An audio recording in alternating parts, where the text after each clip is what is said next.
So thanks for joining me today, Alexandra. Today we're going to talk about your new book that will be out in 2 weeks, I believe, from today, Yeah. Kilt Trip. I found Kilt Trip through NetGalley and had the chance to read and review it. I absolutely fell in love with the book. The way that you portrayed Addie and Logan's story in Scotland was just beautiful. So Thank you. congratulations. I believe this is your debut. It Um, is. and so that's super exciting. And I just kind of wanted to get into a few questions about like your inspiration behind the story. I think I saw that you maybe did a semester in Scotland. I did. So was that, did you have connections to Scotland before that, or was that kind of the uh, original tie that Yeah, inspired you? it goes back a little further. First of all, thank you for having me. This is so Yeah. fun. So I think my mom and I were in love with the Outlander books when I was in high school. And after I graduated, we went to Scotland. And now that I look back, I'm like, I'm pretty sure that's why we were like all in already. And we got there and we were in Edinburgh, and my parents were like, why don't you check out the university? And I was like, I would never move across the world and leave my high school boyfriend. Absolutely not. And I refused to look at this campus. And then, fast forward 2 years later, and surprising to only me, I was very happy to move across the world for a semester. So yeah, I studied there for the fall semester and had like the most amazing time. I think most people have a great study abroad, but I think I went to school really close to home, and like I was 17 when I first started school. I think I kept like going home all the time. Mm-hmm. So I feel like being across the world, and I had to sort of grow up and fend for myself. So there was some of the like, those feelings kind of mixed into that time period for me. And then I had really no interest in writing at that point. So this sort of, I think, sat dormant for a long time. And then when I was first thinking of writing something, it was just felt very natural to me. Like, this is my favorite place, and it's such a magical setting that it just felt like, I don't know. I don't remember really considering it much. It was just like, if we're writing a book, it's going to be here.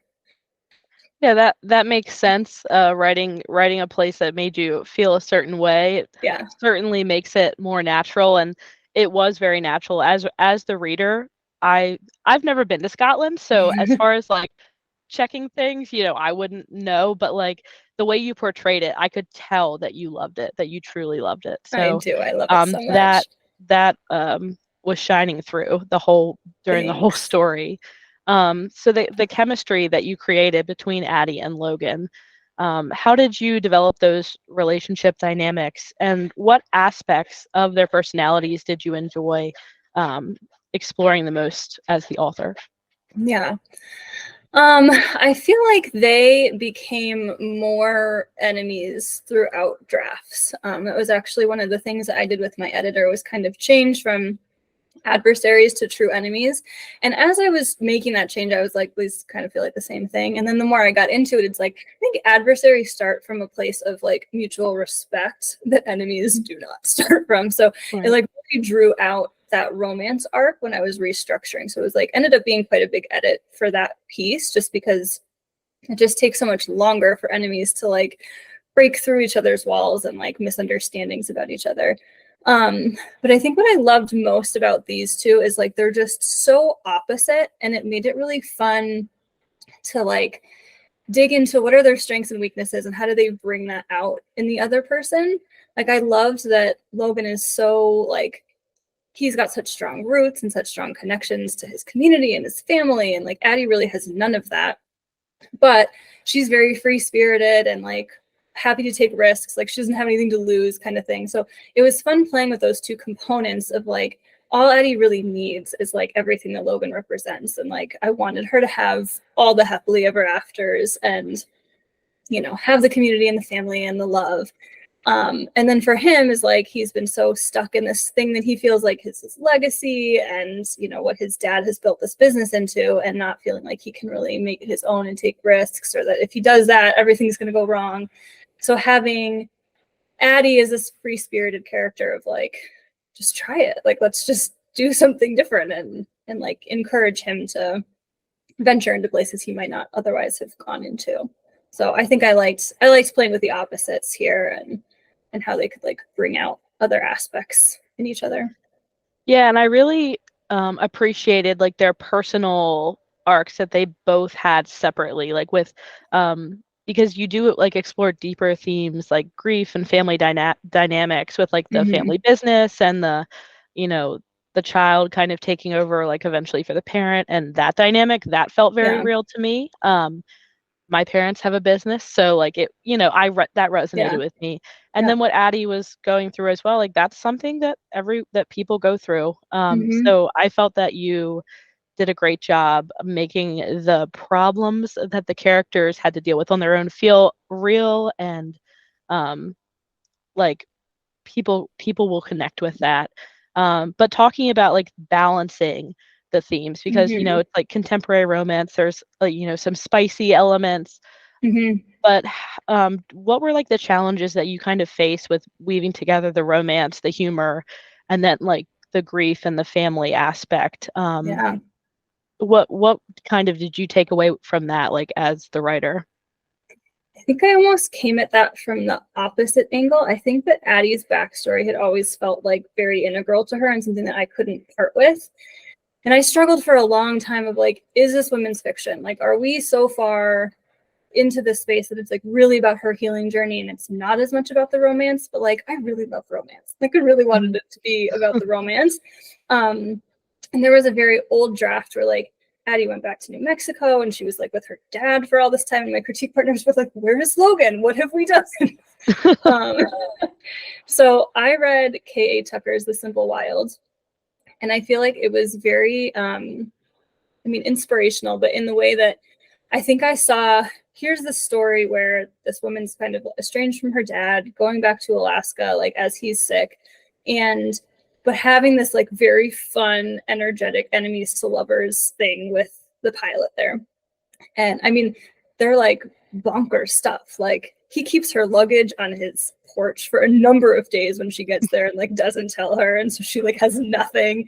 And he like has to take muscle relaxant for some reason. And she shaves his beard. Like they are like enemies. And I think it really showed me, like, I just loved that book so much. And I think it showed me like, we can have all the components in here. I do think the balancing piece is tricky. And for me, this book felt very heavy. And the question was really like, how much heaviness can a romance or a rom-com, which is how like this is getting marketed, like how much can a rom-com sustain of that?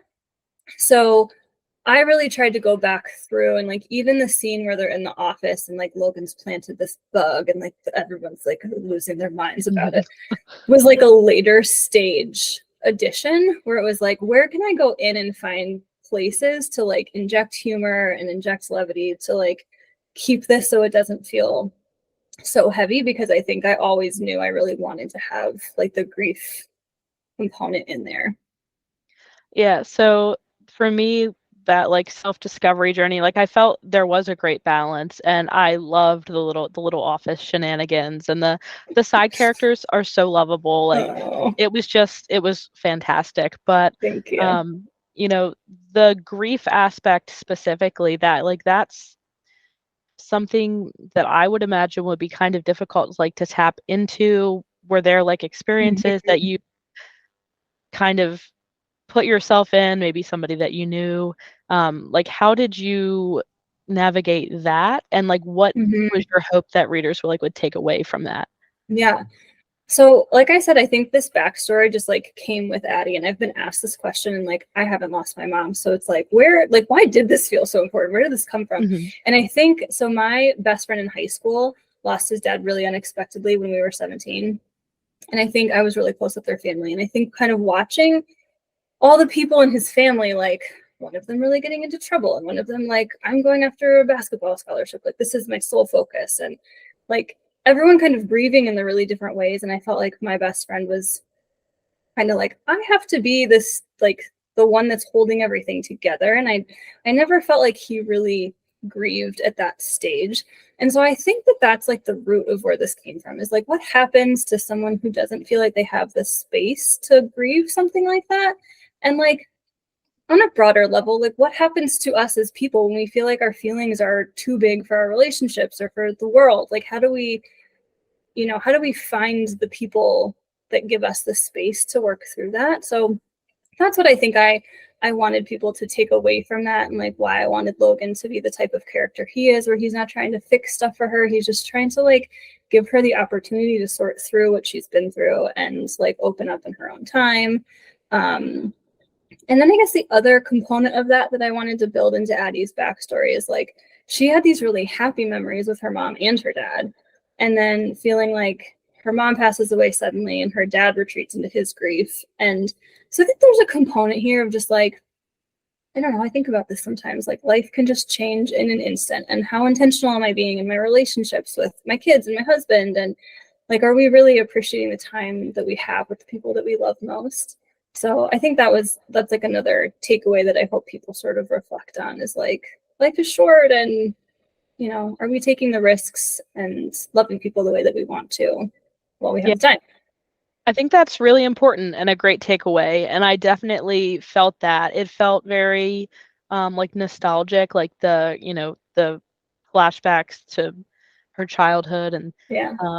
the thing about contemporary romance is, I think from the outside, it looks like, oh, that's just a spicy novel, Mm-hmm. or it's just a rom-com. It's like, no, like there are deeper themes, and they're explored generally very well. And the deeper meaning that you pull from it as the reader, it makes it a lot more than that. So I think there's definitely that like perception out there, which always really bothers me. Yeah.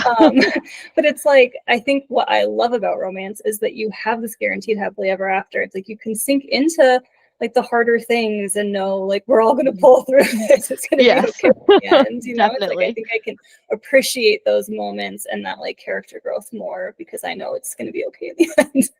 Yeah, definitely. So like while all of this is going on, we have like this beautiful portrayal of Scotland.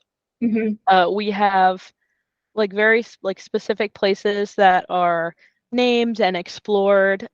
Logan is a fantastic tour guide for the characters, but also for the readers. So with your like semester there, and I imagine additional trips afterwards. Excuse me. What was like your research like once you decided that like this was going to be your setting? Yeah. So I actually wrote a book before this that I just kind of decided I'm going to write a book, and I didn't know anything about writing books. And so I think I mostly just wrote about my time there. And these characters sort of just went places because they felt like it. And I learned along the way that you can write 80,000 words, and that does not mean that you've written the book. So by the time I sort of pieced through all of that and like what is story structure and character arcs and these things that we in fact do need in books, that book was sort of too broken to fix, and so I kind of pivoted to this. But most of the places in the book are real places and places that I have been. The University of Edinburgh had this International Student Society, and for basically no money, every weekend you would like show up at this tiny little like brick house, and they would give you a ticket for like Stirling Castle, and here's your train ticket to get there, and like here's a coupon to eat something. And it was like so ridiculously inexpensive. I'm like, how can I travel like that again? But I got to get out of the city like almost every weekend and go places. And one of them was like this overnight trip that is very similar to what Logan's like Highland tour is. So most of the places are real. There were a couple of places like the Yuzenku's farm that I haven't been to, but I've seen so many videos that I just like desperately want to go there. It just seems so fun. So some of that was research, but most of the places I've been to. There's one castle, just because of the way that we like restructured some stuff in my final edits. We had to split the scene where they're at the Kiley and the dance. Like that setting is a real setting that I have been to, but like the way we had to move stuff around, it became like two scenes in different places. So the one that's called Castle Storn is just made up. And then my editor thought it would be very funny early on when Addie's looking at his itineraries and she points to this one that's like, this is so far away. Like, no one's ever heard of this place because it doesn't exist.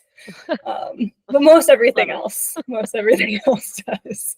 I get a little chuckle. I'm like, no one else knows what this means, but Yeah, I think it's funny. That's awesome. So like the storytelling aspect, like for me, I read a lot of like indie authors and then advanced copies and just different stages of stories as like Yeah. a blogger and reviewer.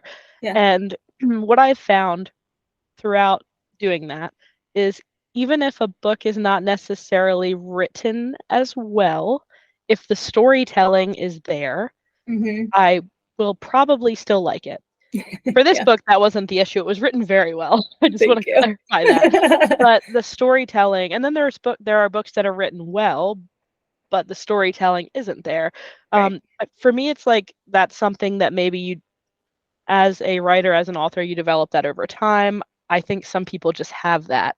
And for me, like reading your work, it just seemed like you had that natural storytelling ability.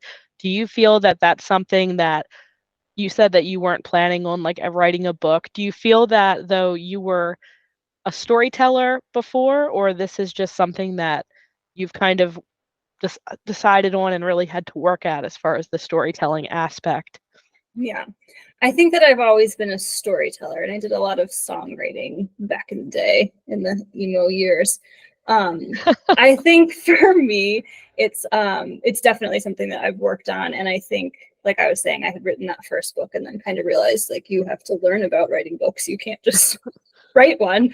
So I got like very into craft and like what does it mean? Like what do the beats mean? Everyone has their like different beat sheets and different ways that they talk about writing stories and what do character arcs mean. And so I feel like I've gotten very into that. I think that's just like really interesting. And for a very long time, I kind of wrecked reading for myself a bit because I was like, I will put your book into a spreadsheet. Like, how did you do this? So I really like that component. And I think I've come out of that a little bit where I can just enjoy a book. But really studying books and like Kate Claiborne is one of my very favorites. And I feel like the way that she does her character arcs and her storytelling, it's just like, it's so tight. And the way that she does the opposites kind of thing too, where they like bring out the best in each other. So I feel like I have worked very hard at that. And I think trying to find ways to like slow down storytelling in a way. Like I think that one of the pieces I love about Logan is that he just wants to like get lost in these stories and share this with people in this way that just felt like it's taking Addie's really busy world and just like slowing the pace for her. So I feel like I like finding those moments too, where it's like, how can we slow this down? I do a lot of that with the setting, and I have wonderful critique partners that are like, all right, like that's plenty, scale it on back. So trying to be intentional with that and not going overboard that I would like to do. Awesome. And then like with this being like your debut, so you've kind of navigated this like initial bringing your first book to publication. Yeah. I think that I saw maybe that you've participated in like NaNoWriMo before. Was this like something that became a book because of that, which is National Novel Writing Month? So was this like a fruit of that labor, or was that just something that you kind of worked on and maybe that first book that was I'm the actually terrible at nano. I feel like I love the idea of this, and I'm not a fast writer, and I spend so much time trying to like think through character arc. Like I can't just pants a book.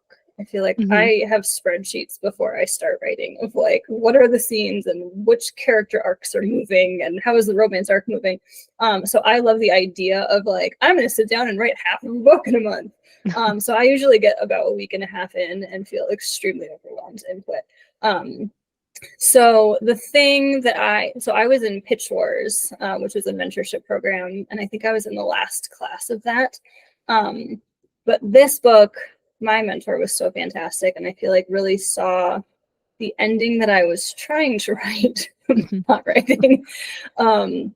So that was like another big revision of kind of learning a lot of how do you complete a character arc and what does it mean to have these characters believe something in the beginning and then like have that broken down over the course of the whole book until they like really come to understand the truth of the world and their worldview. So that, you know, this book has been through a lot, but it went through Pitch Wars. We did a big revision there, and then ended up selling this book on an R&R when I was on sub. So that's a revise and resubmit. So basically my editor who ended up acquiring it was like, it was the hardest rejection. I remember getting it. I remember like where I was out on a family walk and like my watch pinged and I was like reading it on here. And I feel like she loved the things that I love so much about this book. Mm-hmm. But she had some like, there were some structural things that she would want to change, and she wanted it to be like full enemies to lovers, and she wanted to like really enhance the rom-com component of this and like bring, I mean, I think she wanted both. Like she wanted to add more with Addie's mom and past and also add more comedy to it. So I remember just being heartbroken by that rejection. I was like, I feel like she really saw like the heart of what I was trying to do. So we ended up doing a revision with her, and which is hard and scary because it's like she agreed to read it again, but there's like no guarantee that she likes it, or like it goes through all these other meetings before books get acquired that I didn't really know about that process. So it's like the marketing team may hate this, you know, who knows what's going to happen. So I sold that one on an R&R after like I probably spent 3 months doing a big revision again on this. So it was a long haul. Challenging part was the revision. It was challenging. I think it was like emotionally challenging, feeling like we've come so far, but we're not there. And I don't want to just give up here. Like I care about this book and I want it to not just live on my computer. But also feeling like there's no guarantee and I'm going to spend all this time, and I've already spent all this time. I did resonate with her feedback a lot, but there were some things like it meant cutting some things that I loved. So it was hard to like settle into that and be like, okay, this is like, you know, it's going to be different than what I originally imagined. But I like how it ended up. It's much stronger than it was.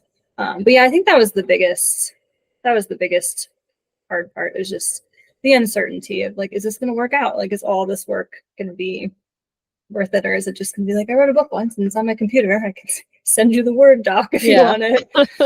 PDF.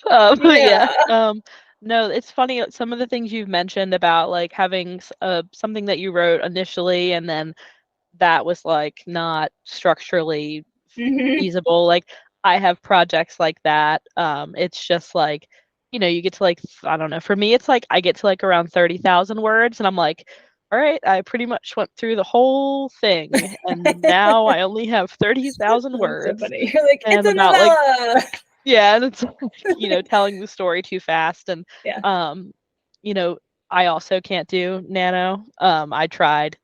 It was like a few days. I was like, I can't take the pressure. It's so much pressure, and you're like, no one's making you do this, but I'm like, I'm doing this myself. Yeah. No, that's, you know, that's funny, but like for some people, it's great, and like they get a whole. That's what they do. I know. And but yeah, for me, no. For me, I know. It's like this seems pretty like straightforward, but I'm also like a planner. And so as far as like planning like future projects, I know that you are maybe in editing for book 2, or is that where you are? Yep. Yes.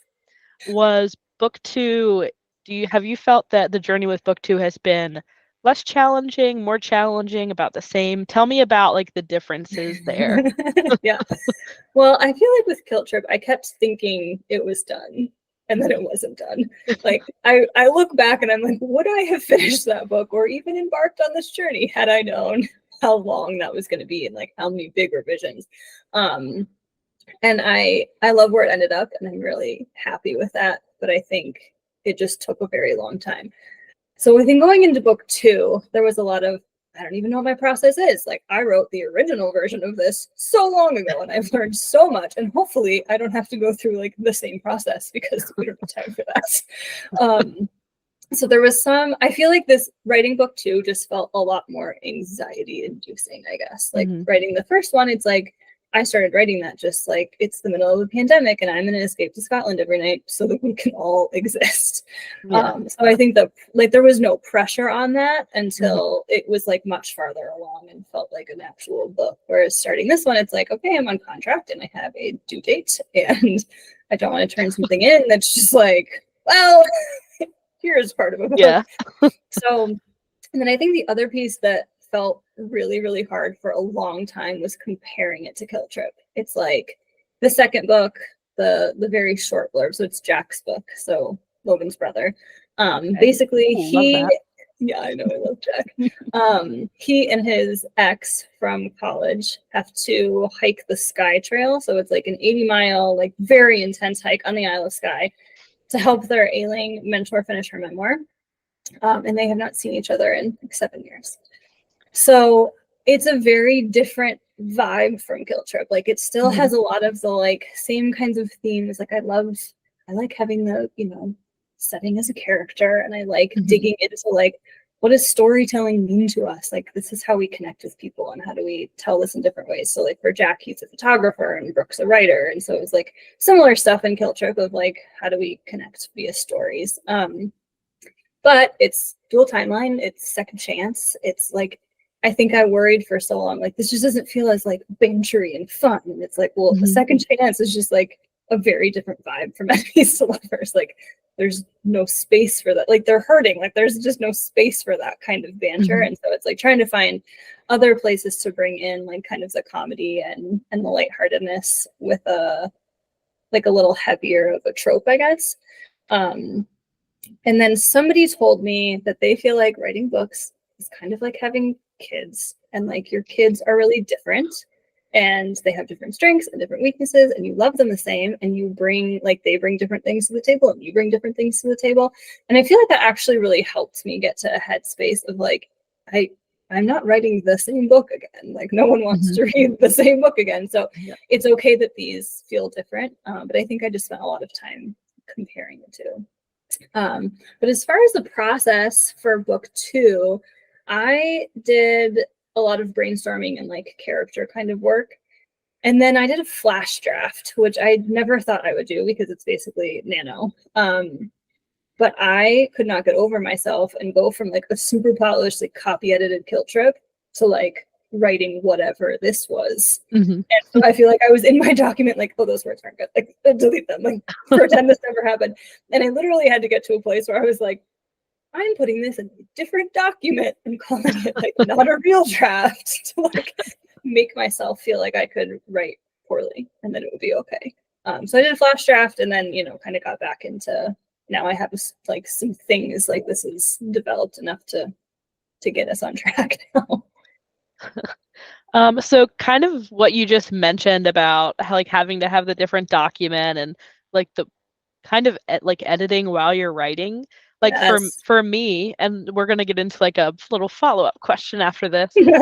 But like for me, like that was like one of the hardest things is I think because I read so much and I like analyze books, like I have a very analytical mind. Like while I'm writing, it's like, no, that's not good. And like I can't like every like author talk or like writing class or whatever that I take, they're like, just get something down. And I'm like, it has to be perfect, like the first time.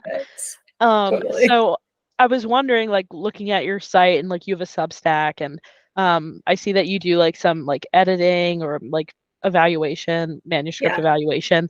So do you feel that like while you're writing that like impacts you? It seems like maybe it does. But like what do you think?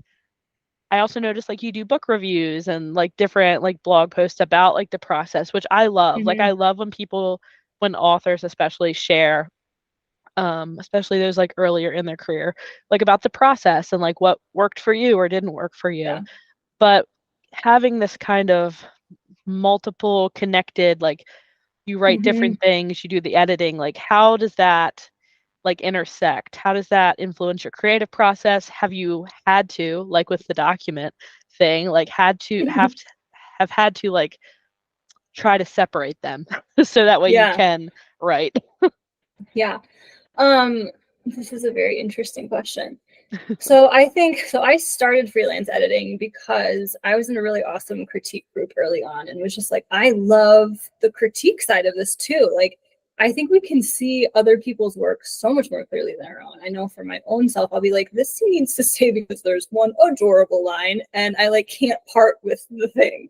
Mm-hmm. If it was someone else's, I'd be like, this scene isn't doing anything except that adorable line. So like, move along. So I think as kind of like with the editor hat on, it's easier to be more aware of the structure and like pull up a level. But you're absolutely right. In an early draft, it's very hard for me to turn that off. So I did feel like I had to like trick myself, which is sort of ridiculous. But I was like, I can't turn it off. And I was saying before, like even with reading, I sometimes get in that mode too, where it's like, is this beat hitting at the time that I think it is? And like, how is this character arc moving?